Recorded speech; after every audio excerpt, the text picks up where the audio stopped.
Greetings, Buttigiety5 here, and today we are going to be discussing office etiquette. This is office etiquette. So we're going to begin by discussing clothing, wardrobe, dress code, everything under the sun. And we're beginning in my closet. So I've hung one of my suits up here. I mentioned this in my time-saving video. I always like to make sure, and I usually do this the night before to save time. I pull out what I plan to wear the next day. I check, is it wrinkled? Is it covered in fuzz or cat hair? Does it need pressing? And those are things I will do. I'm not going to wear something into work that needs a little care. Now, even if you're in an office that is more dressed down, a lot of offices have kind of moved in that direction since coming back from the lockdown. Still, even if it's just chinos and a pullover, you want to make sure that it looks clean. It doesn't look like you slept in it. It doesn't look like it needs washed. It doesn't have any odors. That's just basic kind of self-preservation kind of things. I feel like you want to look like you care about how you look, and you don't have to be like me and spend a good amount of money and go crazy to give that off. But if you're wearing something that's been ironed, it's clean, it's crisp. We want to pay attention to like the lifespan of our garments. A lot of times, especially with the more casual clothing, things like polos and such, depending on the quality of the material it's made with, sometimes you get some fraying or distortion, like especially around the collar. Sometimes you may get a little shrinkage. We want to watch for things like that. The difference between wearing something that's crisp and clean and put together versus something that looks like you needed to throw it away like a year ago can really say a lot about you. And in regards to the office place, because we're talking about office etiquette, you really want to pay good attention to your dress code, what it allows and what it doesn't. When I'm interviewing people, bringing in new people to the office, I go into great detail on that because I don't want them to be surprised if they show up to work wearing something that's not up to snuff and I call them into my office. I don't want them to say, oh, well, I thought. So I'm very detailed in that regard. Plus, if they're on the fence, whether they're going to take this job or they're looking somewhere else, I want them to get a good idea. This is what's expected of you every day. So, maybe somebody has a limited wardrobe and might need to bulk it up. That's something that they're going to want to know before they come into this position. So I like to be proactive on that. When you're starting a new job, if you're not sure, ask what's allotted. Look around you when you're coming into the office, when you're leaving the office. What is everybody else wearing? That's a good jumping off point. And then you can use the dress code to fine tune that. How far can I go without being too dressed up? Not everybody has the courage to be the office suck up looking. And you know what? Not that I encourage anybody to go for the bare minimum, but what's the bare minimum I can do and get away with? We don't want to look like we're just dressed because we have to be, even though for some of us maybe that's the case. It's a paycheck and this is what's required of me to wear. We still want to at least put some kind of effort into ourselves that says, I care about how I look. We want to be taken seriously in the office. We want people to have respect for us. We need to show that we have respect for ourselves. And that begins with how we present ourselves. Now, some things to avoid. And again, offices are varying these days to great degrees depending on what fields you're in. A lot of people have gotten away with certain things coming back from the lockdowns to encourage people to come back. They've kind of relaxed dress codes for some places. So again, I check the dress code and what's feasible and what's not. But some things, if you're in a more formal dress code, I avoid things like dress sneakers or dress jeans. Those two words to me are kind of an oxymoron. Jeans are casual, not really for the office. Now again, you may have an office that does casual Fridays or allows certain things like that. That's fine. Sneakers, gym shoes, they are for sport, they are for leisurely activity, they are not for the office. They're especially not to be worn with the suit. Now I know a lot of Hollywood is doing this. I've seen, especially on ESPN, if I'm at the gym, I catch that on and I see a just beautifully tailored suit, shirt and tie, and then all of a sudden just a white rubber sneaker. And I'm like, you were so close. Now there are some exceptions to that. I have a shoe here. This is a Cole Haan. It has more of that sort of sneaker type bottom, but there's a little more of a formality to it. And then on top, you've got where it's the dress shoe. It's a lace-up Oxford style. It's a better quality shoe. This is great for the dress down office. If you're in the office that allows like chino and polos, this is the shoe you want, not a sneaker. A half zip, maybe even a sport jacket. That's a perfect shoe. Now in a more formal office, we're going to want a leather sole. This is a monk strap shoe, but some loafers are just fine. Oxford lace-up style, fine. Anything like that, that's going to be more acceptable in an office like mine. We're going to talk about the denim. I've seen a lot of different colored denim these days, and a lot of people are trying to pass them off as khakis or chinos. There's tan colors, light tan, dark tan. I've even seen like olive. I've seen browns. So what is the difference between a chino, khaki, dress pant, and a jean? Big difference in the way they are constructed. So denim usually has a very harsh seam going down the side. You can't miss it, and it's stitched differently, and it's where they bring the two ends together. So on both legs you'll have that. The pocket on a dress pant, the pocket is usually on the inside, and then you just have a little slit to get down into the pocket. On denim, the pocket is on the exterior, and it's stitched similarly to the side seam on the pant. You can't miss it. So if you see anything like that, that is not really a pant for the office. Now those pants are great if you're working in the field, day labor, trade jobs, factory work. It's great because you can move in them. They're durable. They're not going to fall apart on you. And I'm not snubbing those professions, but that's kind of what that pant was designed for. When Levi Strauss first fabricated the denim, it was for the gold rush. People were tearing their trousers, bending over constantly and working the pickaxe. So it was more of a means of necessity. So it's not really for the workplace. You're sitting at a desk all day. You don't need to be in a pair of denim. Your dress pants are not going to fall apart from you sitting at a desk all day. Now, why do some people indulge in these things? Comfort. Dress pants are not all that uncomfortable. If you get something that's a decent quality and it fits, is it really that terrible? Same thing with shoes. You're sitting at a desk all day. You're not on your feet. You know, what's it matter to have an actual dress shoe? And like this shoe here, it's got memory foam insert. You can buy inserts for the shoes. There's really not an excuse to not be able to get into at least a shoe of this quality. I also want to talk about fit. I've seen a lot of skinny leg stuff, and that's kind of a trend right now. It is not flattering. A lot of people that are wearing this style have a little shape to them. Not that I'm body shaming, but it starts at the thigh, goes down to the ankle, leaves very little room to the imagination. I can't imagine that's comfortable. I don't know, because all my slacks are tailored. Same with shirts. I've seen shirts that are just tight in places, or the sleeves are kind of short. Yeah, you're going to be uncomfortable dressing up if you're wearing things that don't fit. And on the opposite side, you have some things are like boxy or blousy, pants are kind of baggy. Yeah, you're going to be uncomfortable in something like that. I suggest going to a better quality menswear store. At least get your measurements taken. You can go somewhere else that's more affordable, and you'll know now, like your 34 waist, and you'll know your inseam. If you're buying things sized small, medium, large, XL, you'll know kind of what size you're in, and you can instead of just buying something and saying, oh, well, I can get it on, or it fits, it's loose, but it fits. We can kind of fine tune what we're wearing, and it's going to look a little better on us. It's going to show that we've put just a little bit of effort into ourselves, which is going to help us stand out from the rest of the pack. To discuss accessories a little bit.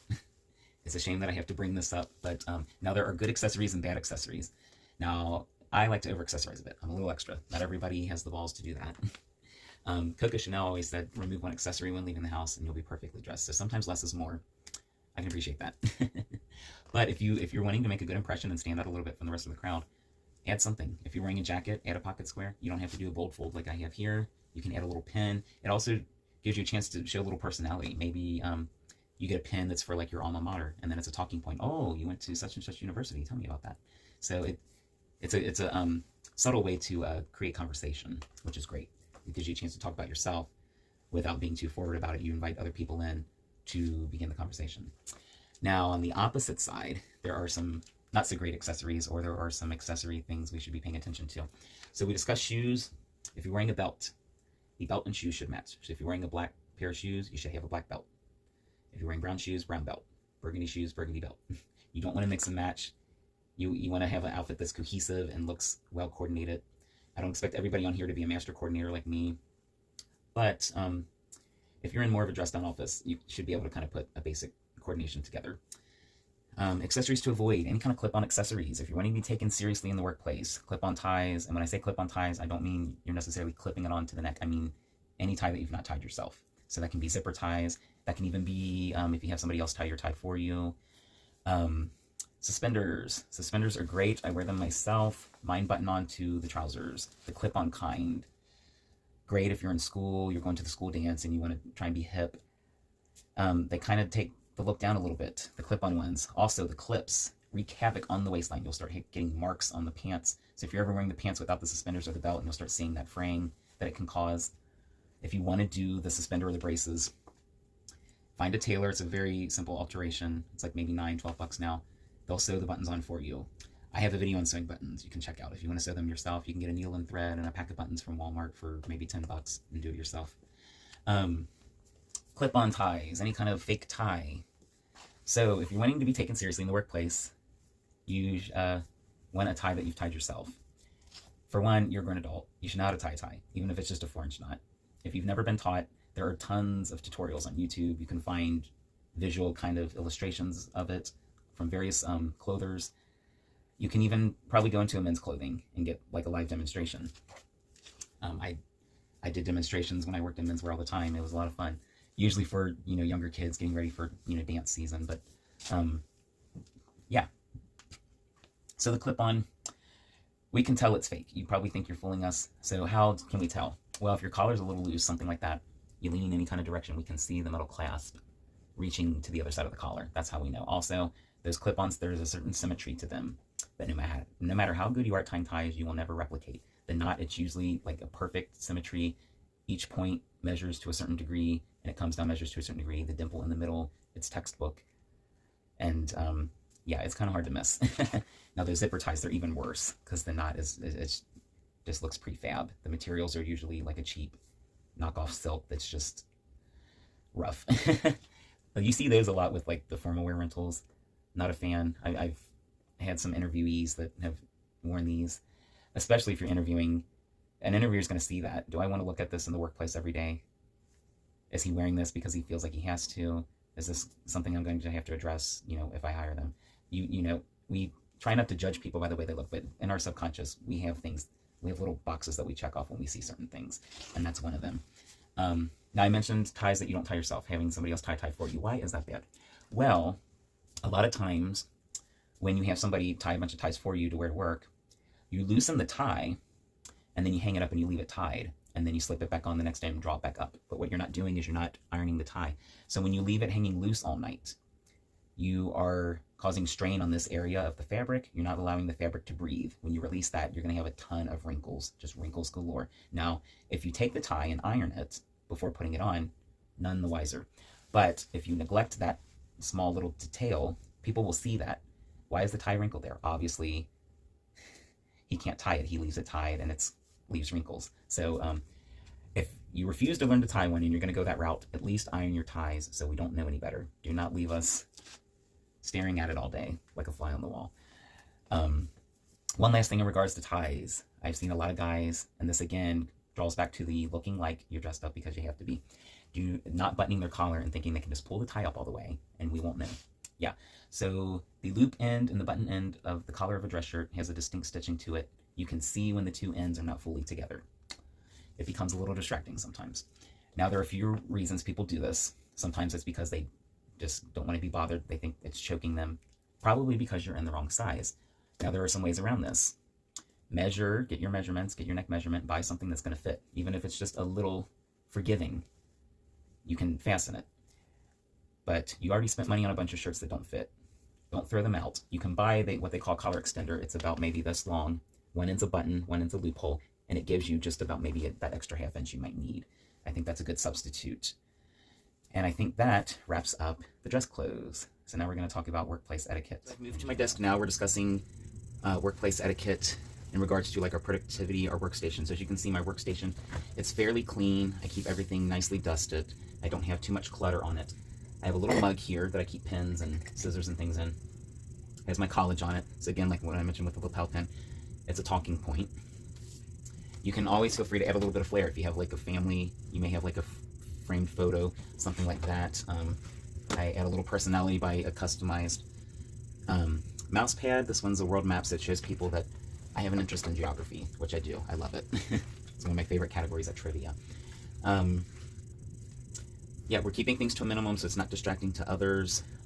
Maybe even a small potted plant, something like that. If you work in a cubicle, you may not have a ton of desk space. So, you have to keep things to a minimum. Around the holidays, maybe we'll embellish a little more. Christmas time, Halloween, things like that. But otherwise, we're keeping our station to a minimum. Cell phone usage. Now, I would be lying if I said I never had my cell phone out at work. But I keep my cell phone on vibrate. I will check it occasionally if I hear it buzz to see if I have any important notifications that need tending to. Or if somebody has called me and I need to return that call, I'll excuse myself somewhere private to take care of that. Otherwise, my phone is usually in my inner suit pocket, or if I'm charging it, I may have it face down on my desk. I keep it face down so it's clear that I'm not constantly checking the phone. It's just there to charge. yeah, so we're not staying on the phone all day, getting on social media, getting on different games, Pinterest, YouTube, things like that. That's things that we should be doing in our spare time and not while we're on the clock. And again, like in my office, I'm not a tyrant about that. But if I come by your workstation constantly during the day and I always see that you have your phone out, I'm going to make a note of that. And I'm probably going to address that with you later in the week or later in the month if it becomes a constant thing. For one, it interrupts what we're doing. So we're not getting as much work done because we're constantly on the phone. Two, it distracts us from the work. So the quality of the work can suffer because we're not giving it our full undivided attention. I mentioned, when we're on the clock. So we come to work, you're scheduled 9 to 5. That doesn't mean get to the building at 9. That means at your workstation, ready to work at 9 o'clock. And you leave at 5. So it's not, oh, there's 10 minutes left. I'm going to get up and take a bathroom break and stretch my legs and stand at the clock for the last minute to chime over so I can clock out. No. We're working up until that last minute, unless we're dismissed early. Break room etiquette. I like to label anything that I keep in the fridge so I know nobody's going to use it. If somebody has something with their name on it, don't touch it. It's not yours. If there is something in the fridge that you did not place there yourself, do not touch it. Now, unless somebody says, I'm going to put this in here, and anybody's free to use it. If it's, a condiment or some kind of seasoning, that's fine. But otherwise, hands off. I clean up after myself. Anything that's disposable, it's thrown away. If your office has actual dishware, we rinse after ourselves. Don't leave it in the sink for somebody else to clean. I wipe off after myself at the table. I don't leave any residue behind. I don't make a mess in the microwave or the fridge and leave it for somebody else to clean up. Clean up after yourself. That is just some basic office etiquette. Now, lastly, we are going to discuss hygiene. So I'm going to discuss personal hygiene, but I'm also going to discuss how to interact with people who have poor hygiene. So maybe this has happened to you, maybe it hasn't yet, but you will eventually run into that one person that has BO, has bad breath, maybe has some greasy, ratty hair. How do we address that? So personally, I have dandruff, so I love to wash my hair on a daily, 3 to 4 times a week at the most to make sure that I'm not flaking. I don't want to get flakes everywhere else. I don't want to get flakes on my outfit because people are going to see that I have flakes and they're going to think, oh, he's not taking care of himself. And some people may have alopecia. They may have some kind of eczema or rosacea or some kind of skin condition where they just overly flake. My issue is my hair is just really thick. My scalp doesn't get any oxygen, so the skin dies off sooner, and it gets trapped in this forest I have going on up here. And I just have to be mindful of that. Some people have really greasy, oily hair, and maybe they're just using a bar soap or a general shampoo that's not really addressing the issue. So they have that kind of greasiness. And, it's not necessarily that they're dirty, but maybe, they look dirty because of the grease. And, we try not to judge people for that. So, yeah, we should be a little more mindful of what's going on with ourselves. If we're someone that sweats a lot, I do, especially in the summertime, I make sure I've got plenty of deodorant on. Nothing worse than pit stains coming through a dress shirt. Talcum powder, talcum powder, talcum powder. I love the stuff. I apply it under my pits, my hair and neckline, anywhere that I'm going to sweat really bad. It keeps me dry. It keeps me stain free. That's something I can suggest to you. You guys out there, again, the BO stuff, deodorant, cologne. I keep a few different bottles of things, depending on where I'm headed, what kind of scent I want to give off. Sometimes you can send out, through magazines and stuff, you can send out for those little sample bottles. Those actually last you a long time. So how does the cologne work? I'm going to do a more in-depth video on this, but the wrist, the nape of the neck, that's the sensory points. One spritz, and you can kind of massage it in if you want, and sometimes that's enough. You get it on your fingers, and then you can dab it on your wrist, and then you rub your wrist together. Or you can give a spritz on the wrist. Sometimes one wrist is enough, and just give it a little zhuzh. Sometimes you can get those little bottles of essential oils. There's some scents, lavender and different kind of floral scents that can be good. And those, like the oils, you just dab a little out and you kind of rub it on. A very more economical thing. If you work in an office with waiting room, lots of magazines, chances are one of those magazines has a perfume or a cologne sample in it. Take it out, rub a little on, you're good to go. If you close that sample, you seal it nice and tight, and you keep it in a somewhat cool place, that sample will last a little while. You can get several weeks use out of that sample before it finally goes stale. Very cost-effective option there. So, pearly whites. I'm constantly checking to see if my breath is on point. I brush at least in the morning and at night. I don't always brush after every meal, but I love things like mints, gum, toothpicks. I keep toothpicks in the office. I can pick up my teeth if I ever feel anything. I brush every day, so my teeth are pearly white. I brush to avoid bad breath. Nothing is worse than you have a meeting with somebody or it's an interview, you introduce yourself, you can't see the breath. I love those commercials where they have the stink lines, but it's like, you have just, in that 1 second, ruined your first impression. Now, some people, again, some people get tonsil stones that can cause bad breath. Some people have other issues going on. But we want to be mindful of that. So that's just how do we address people that have these issues in the workplace. I am very tactful about this. I'm very clever. I'm very precise. I always joke with my friends that I know just what to say. But so if we're trying to help somebody with this issue, we don't want to necessarily call them out and say, hey, you stink. But we want to try and improve the situation. And I'm very tactful about this. So let's say we're dealing with something like BO. So I mentioned the little cologne samples you can send away for the free swatches that come in the magazines. I may approach somebody and I may say, hey, I just got this free sample. What do you think? And I'll let them take a little whiff. Oh, that's good. Oh, you like that? You should try some on. Really? You think so? Why not? Yeah, just dab a little on and let them decide to try the fragrance for themselves.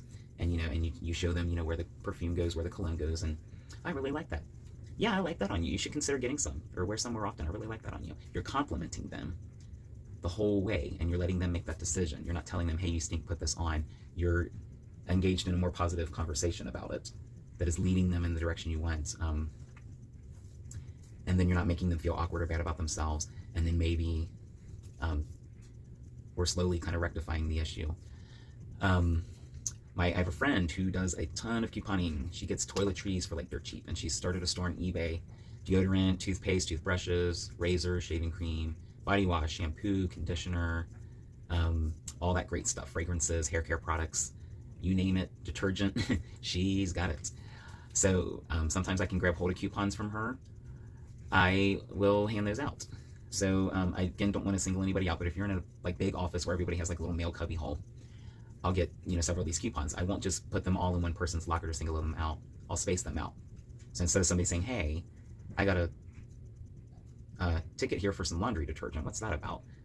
Somebody else can say, oh, I got one of those too. I guess somebody was just being nice and handing out coupons. And then it's not like you're singling that one person out. I love mentioning her store because it's a great way to, it's a very economical way to keep up on our hygiene.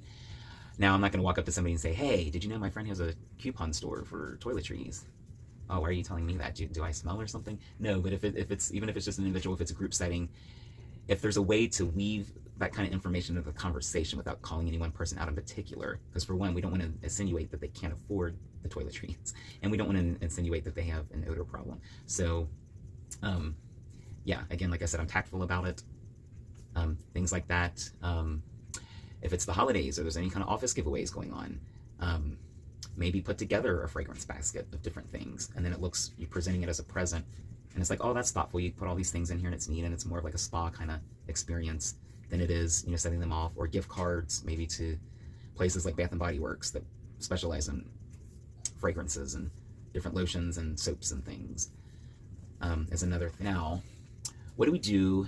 We've been scheduled on a project with somebody. We're on a team lead thing. Or, maybe somebody from IT comes to help with the computer and you, and you're just stuck in this close quarters with that person. How do we handle ourselves without showing that we are dying? So again, I mentioned that I wear a lot of cologne, so I love, and this is a really genius thing that I do. So say you're in a close conversation with somebody to where it's unavoidable. Again, we don't see the stench lines, but it's coming our way. So we put it on our wrist, the cologne. We can do one of these numbers. That's really interesting. Tell me more. Right here. We can just kind of tilt down a little bit, get a big inhale of that lovely fragrance we're wearing, and continue the conversation. And they have no idea. Or they turn away for a second. I will lean over quietly, get a nice big deep breath and hold it in, and I'll turn back and I'll engage with the person. That works for, BO, bad breath, things like that. I mentioned mints and toothpicks and things like that. I love to hand things like that out. I will never just single one person out. Would you like a mint? Would you like a stick of gum? My grandfather always said if somebody says that to you, take it. They're telling you your breath stinks. So I'll say mint. Would you like a mint? How about you? Mint, mint. And then it's like I'm being nice and I'm offering it to the whole room. Same thing with the gum. Those little Starlight mints or the peppermint disc, the red and white peppermint disc. You can get a bulk bag of those from Costco, Sam's, Staples, any kind of office warehouse surplus. Fairly inexpensive. I'll put a bowl of those in the break room, encourage people to kind of munch on those after they eat. I keep toothpicks in the break room so people can pick at their teeth. So just little subtle things like that. We want to kind of help people without calling them out or embarrassing them. And we never want to show on our face. You don't want to walk up to somebody like, ugh. One last thing in regards to hygiene, flatulence. Everybody farts. Do not lie to me and tell me you've never farted. It is a natural bodily function, but it is unnatural to do it in a office group setting. No, no, no. And some people think, oh, this one's not going to make noise, I'm good. But you don't know if it's going to smell or not. And even if they don't know it's you, you've still caused a stir in the room, which is distracting to the workplace. If you feel that you have to really let one out, you can't hold it in, it's really unhealthy to hold them in.